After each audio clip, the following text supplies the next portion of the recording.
عليك باحترام أهل الحديث، وأهل الحديث هم أهل الرواية.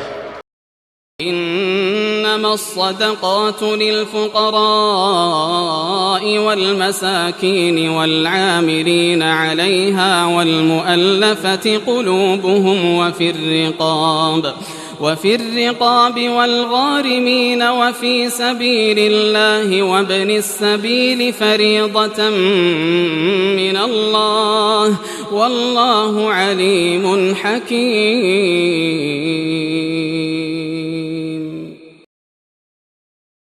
إن الحمد لله نحمده ونستعينه ونستغفره ونعوذ بالله من شرور أنفسنا ومن سيئات أعمالنا. من يهده الله فلا مضل له ومن يضلل فلا هادي له، واشهد أن لا إله إلا الله وحده لا شريك له، واشهد أن محمدا عبده ورسوله. يا أيها الذين آمنوا اتقوا الله حق تقاته ولا تموتن إلا وأنتم مسلمون. يا أيها الناس اتقوا ربكم الذي خلقكم من نفس واحدة وخلق منها زوجها وبث منهما رجالا كثيرا ونساء، واتقوا الله الذي تساءلون به والأرحام إن الله كان عليكم رقيبا. يا أيها الناس اتقوا ربكم الذي خلقكم من نفس واحدة وخلق منها زوجها وبث منهما رجالا كثيرا والنساء، واتقوا الله الذي تساءلون به والأرحام إن الله كان عليكم رقيبا. يا أيها الذين آمنوا اتقوا الله وقولوا قولا سديدا يصلح لكم أعمالكم ويغفر لكم ذنوبكم، ومن يطع الله ورسوله فقد فاز فوزا عظيما. فإن خير الحديث كتاب الله، وخير الهدي هدي محمد صلى الله عليه وسلم، وشر الأمور محدثاتها، وكل محدثة بدعة، وكل بدعة ضلالة، وكل ضلالة في النار. أما بعد.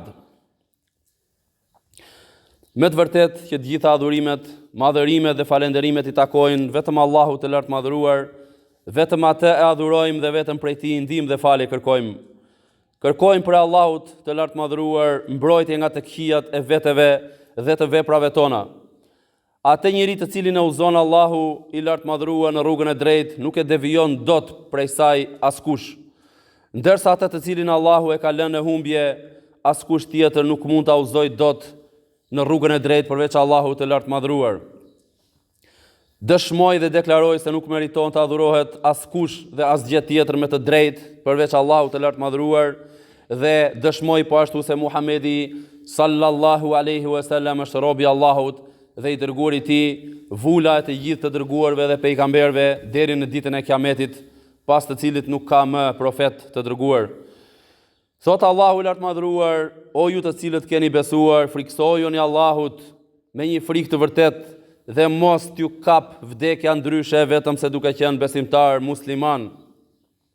O ju njerëz, friksojuni Zotit tuaj i cili ju krijoi juve nga një njeri i vetëm prej Ademit alayhi salatu wassalam. Pastaj prej tij Allahu krijoi bashkëshorten e tij dhe pastaj pas atyre të dyve ai krijoi shumë burra dhe gra. Dhe kini frikë Allahun me emrin e të cilit ju pyesni dhe kërkoni nga njëri tjetri të drejtat tuaja të ndërsjellta. Kini frikë Allahun dhe ruani lidhjet farefisnore dhe dijeni se më të vërtet që Allahu është gjithmonë mbi këshyrës mbi juve. Thot Allahu azza wa jall: o ju të cilët keni besuar, kini frikë Allahun dhe flisni gjithmonë fjalë të drejta. Është Allahu ai i cili përmirëson veprat tuaja dhe i fal gjunahet tuaja, e kush i bindet Allahut dhe të dërguarit të tij s'ka dyshim që ai ka arritur një fitore madhështore. Me të vërtet që fjala më e mirë është libri i Allahut, Kur'ani fisnik, ndërsa rruga dhe udhëzimi më i mirë është rruga dhe udhëzimi i Muhamedit sallallahu alaihi wasallam. Gjërat më të këqija në fenë e Allahut janë ato të rejat, ato të shpikurat. Çdo gjë e shpikur në fe konsiderohet bidat, risi. Çdo bidat, pra çdo risi është humbje dhe çdo humbje të çon në zjarrin e xhehenemit, Allahu na ruaj. Dhe më pas në vijim, o robërit e Allahut, shikoni sa shpejt kalon koha, meditoni në vetë tuaja për një çast, sa shpejt fluturojnë ditët një nga një. Ju jeni vetë dëshmitar se si neve i gëzoheshim ardhjes së muajit të bekuar të Ramazanit dhe mezi prisnim fillimin e tij. Ndërsa sot jemi në ditët e fundit të tij dhe pikërisht sot në ditën e 28 të muajit të Ramazanit, e cila në mbrëmjen e sotme përkon me natën e 29 të Ramazanit, që është njëkohësisht një natë prej netëve teke, dhe shpresohet me lejen e Allahut të lartë madhëruar që ndoshta mund të jetë një natë kadri, siç ka thënë pejgamberi sallallahu alaihi wasallam në hadithin që transmeton nëna besimtarve Aisha, Allahu qoftë i kënaqur prej saj, se ka thënë pejgamberi sallallahu alaihi wasallam: "Taharrau lejletil qadri fil witri min al-ashr al-awakhir min Ramadan", rawahu al-Bukhari. Transmeton Aisha se pejgamberi sallallahu alaihi wasallam ka thënë: "Kërkojeni natën e kadrit në netët teke, në 10-shën e fundit, pra në 10 netët, pra në 10 ditët e fundit, pra bëhet fjalë për netët, pra në 10-shën e fundit të Ramazanit", transmeton Bukhari. Duhet ditur se janë transmetuar nga pejgamberi sallallahu alaihi wasallam hadithe të shumta për natën e kadrit, se të cilat tregojnë se nata e kadrit është e mundur që të përkojë, pra që të qëllojë në natën e 21, ose në natën e 23, ose në natën e 25, ose në natën e 27, apo nata e 29, sikurse do të jetë nata e sotme me lejen e Allahut subhanahu wa taala. Por gjithashtu ka ardhur dhe transmetim se nata e kadrit mund të qëllojë ndonjëherë edhe në natën e fundit të muajit të Ramazanit, kjo në varësi të faktit nëse muaji i kalendarit hënor qëllon të jetë me 29 ditë apo me 30 ditë. Argument për këtë është hadithi i pejgamberit sallallahu alaihi wasallam, i cili ka thënë: "Iltamisuha fil 'ashr al-awakhir fi 9 tabaqaina أو 7 طبقين أو 5 طبقين أو 3 طبقين أو آخر ليلة". Ka thënë pejgamberi sallallahu alaihi wasallam, kërkojeni atë, pra kërkojeni natën e kadrit në 10-shën e fundit, në natën e 9 të mbetur nga 10 ditëshi, pra nga 10 netët. Kanë thënë komentatorët e hadithit, dietarët e hadithit, se dietarët kanë thënë pra se kuptimi këtu është ose në natën e 29, ose kanë thënë gjithashtu se kuptimi mund të jetë sipas numërimit dhe renditjes së anasjellt, që ka qenë e njohur tek arabët. Se ata kur kalonte gjysma e një muaji, gjysma e muajit, i bënin llogaritë e ditëve ose me ditët tashme që kanë ardhur, pra që kanë ardhur dhe kanë kaluar, ose me ditët e mbetura ende nga muaji, duke filluar nga numërimi pra nga fundi. Që do të thotë, në natën e 9 të mbetur, pra në natën kur kanë mbetur edhe 9 ditë që i bie të jetë nata e 21. Pra në natën e 21 kanë mbetur edhe 9 ditë nga Ramazani. Pra mund të jetë në natën e 9 të mbetur, pra që i bie në natën e 21. Hadithi vazhdon duke thënë: "Ose kërkojeni atë në natën e 7 të mbetur", që është sipas shpjegimit dietarëve ose nata 27 e të gjithë muajit, ose nata e 7 e mbetur ende nga muaji që i bie të jetë, ose që të përkoj me natën e 23. Hadithi vazhdon dhe thot: "Ose kërkojeni atë në natën e 5 të mbetur nga 10 ditëshi i fundit", që është pikërisht nata e 25, dhe kjo është nata e mesit e 10 ditëve apo e 10 netëve të fundit, nga do që të bëhet numërimi del po njësoj në natën e 25, apo e thënë ndryshe, siç themi, nata e 5 nga fundi. Vazhdon hadithi duke thënë: "Kërkojeni atë në natën e 3 të mbetur nga 10 ditëshi, pra që i bie të jetë dhe të përkoj me natën e 27, dhe në fund të hadithit ka thënë pejgamberi sallallahu alaihi wasallam: "Au akhiri lejle", ose kërkojeni atë në natën e fundit të Ramazanit. Prandaj, o ju besimtar, bëni përpjekje pra maksimale sa të keni mundësi që ta kërkoni natën e Kadrit edhe sonte dhe ta mbushni atë, ta ngjallni atë me adhurime dhe vepra të mira, pasi sonte në mbrëmje është një natë tjetër teke dhe shpresohet që ndoshta mund të jetë natë Kadri, Allahu e di më së miri. E lutim Allahun e lartëmadhëruar që të na mundsoj ta kemi arritur ose ta arrijmë natën e Kadrit dhe shpërblimin e saj. Amin. O ju besimtar, përpiquni sa të mundeni që ta përfundoni muajin e bekuar të Ramazanit me kthim tek Allahu i lartëmadhëruar me teube dhe istighfar.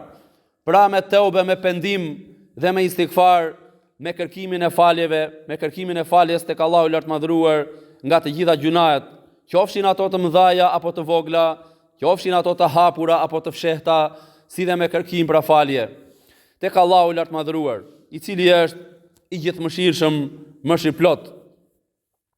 Pendojuni tek Allahu i lartëmadhëruar sepse ai ua pranon juve pendimin dhe ua fal gjunahet, siç ka thënë Allahu i lartëmadhëruar në Kur'anin madhështor: "Faman taba min ba'di dhulmihi wa aslaha fa inna Allaha yatubu alayhi inna Allaha ghafurur rahim." Pra ka thënë Zoti i botrave, pra kush pendohet pas padrejtisë që kishte vepruar dhe përmirësohet, atëherë s'ka dyshim se Allahu ja pranon atij pendimin, me të vërtetë që Allahu është falës, mëshirëplot. Gjithashtu ka thënë Allahu i lartëmadhëruar në një ajet tjetër kuranor: "Wa man ya'mal su'an aw yadhlim nafsahu thumma yastaghfirillaha yajdillaha ghafurar rahima." E kush bën vepra të këqija ose i bën padrejti vetes së tij, duke u zhytur në gjunaje të shumta dhe pastaj i kërkon Allahut falje, ai ka për ta gjetur Allahun falës, mëshirëplot. Po ashtu në një tjetër vend në Kuranin fisnik, shikoni tani se çfarë përgëzimi të madh me xhennet i jep Allahu i lartëmadhëruar të gjithë atyre që pendohen tek Allahu, që besojnë tek ai, besojnë tek Allahu dhe bëjnë vepra të mira, siç ka thënë Allahu i lartëmadhëruar: "Ela man taba wa amana wa amila salihan fa ulaika yadkhuluna al-janna wa la yuzlamuna shay'a." Përveç atyre që pendohen, që besojnë në Allahun dhe bëjnë vepra të mira, të tillë do të futen në xhennet dhe nuk do t'u bëhet atyre asnjë padrejsi, asnjë lloj padrejsie, asnjë grimc padrejsie. O ju njerëz, dijeni se sa do të shumta dhe të mëdhaja të jenë gjunahet tuaja, Allahu i lartëmadhëruar ju jep shpresë dhe ju përgëzon se ai i fal të gjitha gjunahet e atyre që pendohen tek Allahu dhe i kërkojnë falje atij, siç ka thënë Allahu i lartëmadhëruar për këtë në Kur'anin fisnik: "Qul ya ibadiya alladhina asrafu ala anfusihim la taqnatu min rahmatillah inna Allaha yaghfiru adh-dhunuba jami'a innahu huwal ghafurur rahim." Thuaj pra atyre o Muhammed, njoftoj, lajmëroj, thuaj: "O robrit e mi të cilët i keni ngarkuar vetë tuaja duke te i kaluar me gjunahe." Pra thuaj: "O robrit e mi të cilët i keni ngarkuar vetë tuaja në te kalim me gjunahe, mos e humbisni shpresën nga mëshira e Allahut, se me të vërtet s'ka dyshim që Allahu i fal të gjitha gjunahet, e patjetër e s'ka dyshim e me të vërtet se Allahu është ai i falës, i madh, mëshirëplot. Allahumma taqabbal minna Ramadan waj'alna mimman samahu wa qamahu imanan wa ihtisaban waghfir lana ma taqaddama min dhanbina. Inna Allaha wa malaikatahu yusalluna 'alan nabi ya ayyuhalladhina amanu sallu 'alayhi wa sallimu taslima."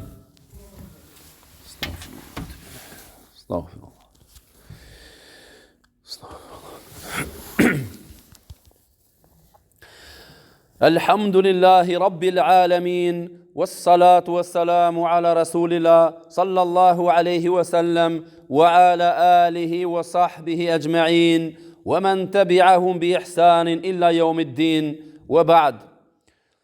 O ju besimtar, dijeni se në netët, dijeni se në ditët e fundit të muajit të Ramazanit, deri në kohën përpara faljes së Fitr Bajramit, mbetet ende një detyrë tjetër, dhe kjo është detyra e nxjerrjes dhe dhënies së zakatit të fitrit apo të sadakas së fitrit.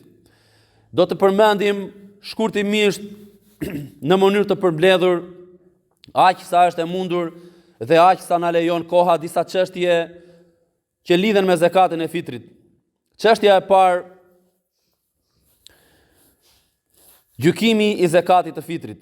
Zakati i fitrit është i detyrueshëm, siç transmetojnë Buhariu dhe Muslimi nga Abdullah ibn Umeri radhiyallahu anhuma, i cili ka thënë, i dërguari Allahut sallallahu alaihi wasallam e ka vendosur si detyrim dhënien e zakatit të fitrit në masën e një sa'a të hurmave ose një sa'a prej elbi. Kjo është e detyruar për atë që është qoftë sklav, pra rob, apo për njeriu e lirë, si për meshkujt ashtu edhe për femrat, ashtu sikurse edhe për të vejlit është detyrim dhënia sadakas së fitrit dhe po ashtu edhe për të rriturit prej muslimanëve. Transmeton Buhari dhe Muslimi. Çështja e dytë që lidhet me zakatin e fitrit ose me sadakan e fitrit. Pse dikush mund të pyes, pse është detyrë dhënia e zakatit të fitrit, ose e thënë ndryshe, cila është urtësia, çfarë urtësie ka nxjerrja apo dhënia e zakatit të fitrit.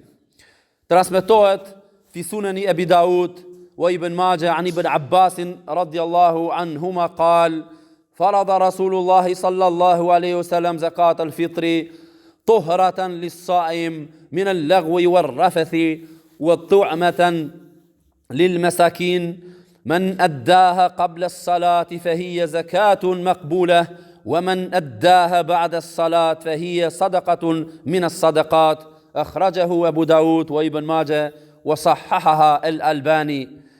Transmetohet në Sunenin e Abu Daudit dhe të Ibn Majhës dhe ka saktësuar hadithin Sheikh Albani, Allahu më shiroft, nga Abdullah ibn Abbasi radhiyallahu anhuma, i cili ka thënë, e bëri detyrë pejgamberi sallallahu alaihi wasallam dhënien e zakatit të fitrit si pastrim për agjërusin. Pra ktheuni, rikujtoni pyetjen që bëm. Cila është arsyeja apo urtësia pse është detyruar zakati i fitrit? Vjen përgjigja në këtë hadith ku thot pejgamberi sallallahu alaihi wasallam nga Abdullah ibn Abbasi, i cili ka thënë, transmeton, i cili ka thënë, e bëri detyrë pejgamberi sallallahu alaihi wasallam zakatin e fitrit si pastrim për agjëruesin nga fjalët e kota apo të ndyra që ai mund të ketë thënë gjatë ditëve të Ramazanit, si dhe si ushqim për të varfrit. Por kush e jep atë përpara namazit të Bajramit, atëre do t'i quhet atij si vlerë dhe si shpërblim e zakatit të fitrit. Ndërsa kush e nxjerr atë pas namazit të Bajramit, atëherë ajo konsiderohet sadaka e thjesht normale si gjithë sadakat e tjera. Transmeton Abu Daudi, Ibn Majah dhe sakson Sheikh Albani. Çështja e tretë, lloji i ushqimit të zakatit të fitrit. Pra çfarë lloji ushqimi, çfarë kategorie ushqimi nxirret apo i jepet zakati i fitrit? Është pyetur për këtë Sheikhu i nderuar, Allahu më shiroft, Sheikh Abdulaziz bin Baz, ish kryemuftiu i përgjithshëm i Arabisë Saudite, dhe ka thënë, zakati i fitrit nxirret në masën e një sa'a, është një mas prej masave të përdorura tek arabët, e cila e konvertuar është 4 grusht mesatar të njeriu mesatar me ushqim, apo me kilogram rreth 2 kg e gjysmë deri në 3 kg, në varësi të llojit të peshës apo të kokrave të ushqimit. Pra mund të ndryshojë nga një ushqim te një ushqimi tjetër midis 2 kg e gjysmë deri në 3 kg. Dhe thot, zakati i fitrit nxirret në masën e një sa'a, pra tham 4 grusht mesatar apo 2 kg e gjysmë deri në 3 kg, ose me hurma, ose me elb, apo me djathra, apo me ushqime të tjera. Gjithashtu futet në këtë kategori ushqimesh, sipas fjalës më të saktë të dietarëve, çdo lloj tjetër ushqimi me të cilin njerëzit ushqehen në vendin e tyre. Pra njerëzit dhe populli i atij vendi e kanë për zakon, e kanë për tradit, e kanë për kulturë ushqimore që të ushqehen me atë lloj ushqimi. Siç mund të jetë për shembull fjala bie, orizi, misri, gruri, meli, apo drithrat, apo të tjera si këto të ngjashme. Çështja e katërt, a lejohet nxjerrja e zakatit të fitrit në vlerë monetare? Është pyetur Sheikh Abdulaziz bin Bazi për këtë pyetje dhe ka thënë, Allah më shiroft, nuk lejohet nxjerrja e zakatit të fitrit në vlerë monetare sipas shumicës së fjalëve të dietarëve, sepse kjo gjë bie ndesh në kundërshtim me tekstin e transmetuar nga i dërguari Allahut sallallahu alaihi wasallam në hadithet e përmendura që zakati i fitrit nxirret në ushqim. Çështja e pestë, kur është koha e nxjerrjes së zakatit të fitrit? Ka thënë Sheikh Abdulaziz bin Baz, Allah më shiroft, koha e nxjerrjes së tij pra zakatit të fitrit është në ditën e 28, në ditën e 29 ose në ditën e 30 të muajit të Ramazanit, apo edhe në natën e Bajramit ose në mëngjesin e Bajramit, por kujdes me kusht përpara se të falet namazi i Bajramit. اللهم تقبل صيامنا وقيامنا ودعاءنا وتجاوز عن تقصيرنا اللهم أعز الإسلام وانصر المسلمين وأذل الشرك والمشركين وأخزي الكفر والكافرين والنفاق والمنافقين والبدع والمبتدعين ودمر أعداءك أعداء الدين اللهم من أرادنا وإخواننا وديننا بسوء فاشغله بنفسه واجعل كيده في نحره واجعل تدبيره تدميرا عليه اللهم انصر إخواننا المستضعفين في كل مكان وكن لهم عونا ونصيرا ومعينا وظهيرا اللهم انتقم لعبادك المستضعفين من المؤمنين في بلاد المسلمين اللهم أرنا من عجائب قدرتك في القوم الظالمين اللهم اجعل هذا البلد آمنا مطمئنا وسائر بلاد المسلمين ربنا ظلمنا أنفسنا وإن لم تغفر لنا وترحمنا لنكونن من الخاسرين اللهم صل على محمد وعلى آل محمد كما صليت على إبراهيم وعلى آل إبراهيم إنك حميد مجيد اللهم بارك على محمد وعلى آل محمد كما باركت على إبراهيم وعلى آل إبراهيم إنك حميد مجيد عباد الله إن الله يأمر بالعدل والإحسان وإيتاء ذي القربى وينهى عن الفحشاء والمنكر والبغي يعظكم لعلكم تذكرون ولذكر الله أكبر والله يعلم ما تصنعون وأقم الصلاة